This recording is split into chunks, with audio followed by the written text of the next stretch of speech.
एक कॅबिनेट झाली त्याच्यात काही केलं नाही, आता ही दुसरी कॅबिनेट येईल त्याच्यात सुद्धा काही केलं नाही. आमरण उपोषण करायची वेळ आली तर आम्ही पुन्हाही करणार आहे. नाही बसलो नाही. मुंबईला आझाद मैदान, शिवाजी पार्क जेवढे मैदान आहेत मुंबईतले ते सगळे पाणीसाठी आम्ही जाणार आहेत. कोणी कोणत्याही पक्षाचा आमदार असला तरी सुद्धा रस्त्यावरची लढाई म्हणल्यानंतर सर्वजण याच्यामध्ये उतरतात. मग हे अन्याय तरी किती दिवस?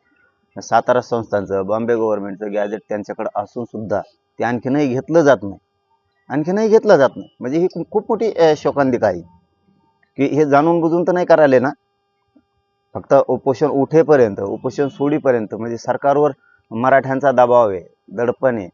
आणि मग आंदोलन उपोषण त्यावेळेस आपण सोडवा, गोड बोलून आणि एकदा सुटलं की मग त्या मागण्या मान्य करायच्या नाही, असाच एक प्रकारचा 100% हे डाव आहे.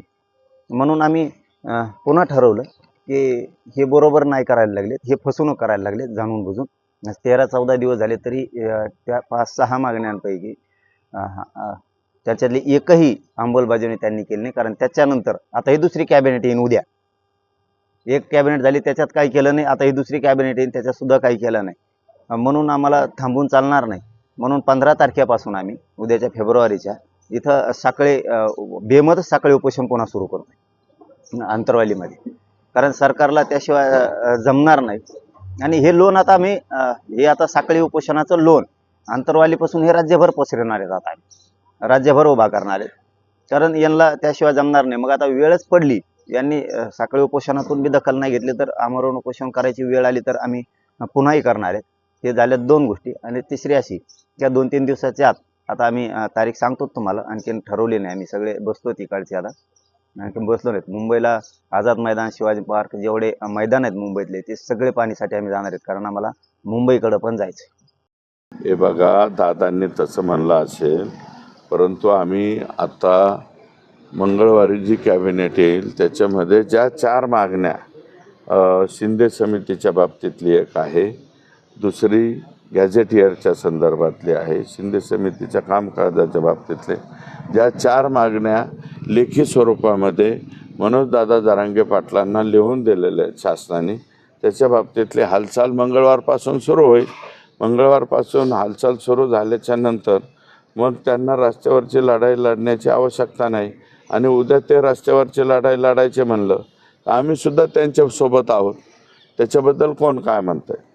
आम्ही जरी भाजपाचे असलो, कोणी कोणत्याही पक्षाचा आमदार असला तरीसुद्धा रस्त्यावरची लढाई म्हणल्यानंतर सर्वजण याच्यामध्ये उतरतील. परंतु त्याची आवश्यकता पडणार नाही. मुख्यमंत्री महोदय हे काही निर्णय ज्याला सुरुवात करायला पाहिजे. मुळात काय आहे की आमच्या मराठा समाजाची जी समिती आहे ती समितीच गठीत झालेली नाही. आता ह्या मंगळवारी ती गठीत होईल अशा प्रकारची आशा आहे. तुम्ही उपसमितीकडनं जी अपेक्षा व्यक्त करताय त्या सगळ्या पार्श्वभूमीवर गेल्या काही दिवसांपासून मनोज जरांगे ज्या मागण्या करताय त्या सर्वच मागण्या सरकारकडनं मान्य होतील अशा स्वरूपाचा काही आपल्याला विश्वास वाटतो का? हे बघा, 8 पैकी 4 मागण्या मान्य केलेल्या आहेत.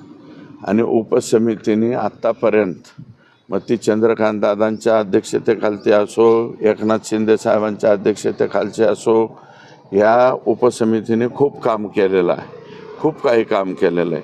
मग ते 2018ला त्याच्या आधी जो कायदा झाला तेव्हापासून उपसमितीने, आणि 2014 पूर्वी नारायणराव राणे साहेब यांच्या अध्यक्षतेखाली समिती होती. या समित्यांनी खूप काही काम केलेलं आहे. सगळ्यात अगोदर महत्त्वाचं आहे की ती उपसमिती स्थापन होणं, आणि ती माझ्या मते येणाऱ्या कॅबिनेटमध्ये तो विषय येईल असं मला वाटतं.